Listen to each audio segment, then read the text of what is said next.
கோவையில் உள்ள மாநகராட்சி பள்ளிகளை நவீன முறையில் தரம் உயர்த்துவது மற்றும் பள்ளிகளுக்கு தேவையான அத்தியாவசிய பணிகள் குறித்த ஆலோசனைக் கூட்டம் கோவை மாநகராட்சி கல்விக்குழு சார்பாக நடைபெற்றது. கோவை மாநகராட்சி அரசு பள்ளிகளுக்கு நிறைவேற்றப்படவுள்ள புதிய திட்டங்கள் மற்றும் பள்ளிகளின் தர மேம்பாட்டை உயர்த்துவது தொடர்பாக கோவை மாநகராட்சி கல்விக்குழு தலைவர் மாலதி தலைமையில் ஆலோசனைக் கூட்டம் மாநகராட்சி வளாக அரங்கில் நடைபெற்றது. இதில் மாநகராட்சி பொறியாளர்கள், மண்டல அதிகாரிகள், மாமன்ற உறுப்பினர்கள், கல்வி அதிகாரிகள் உள்ளிட்டோர் கலந்து கொண்டனர்.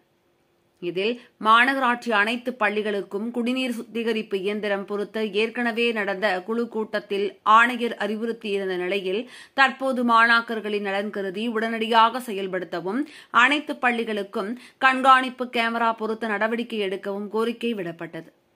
மேலும் நடந்து முடிந்த 10 மற்றும் 12ஆம் வகுப்பு அரசு பொதுத் தேர்வில் 100க்கு 100 மதிப்பெண்கள் பெற்ற மாணவர்களுக்கு ஊக்கத்தொகை வழங்குதல் குறித்தும், கல்வியாண்டு தொடக்கத்திலேயே கற்றல் கையேடு வழங்குதல், மாநகராட்சி பள்ளிகளில் கழிப்பறை வசதிகள், கட்டிடம் மற்றும் கட்டுமான பணிகளை விரைந்து முடிக்க நடவடிக்கை மேற்கொள்வது குறித்து ஆலோசனை நடைபெற்றது.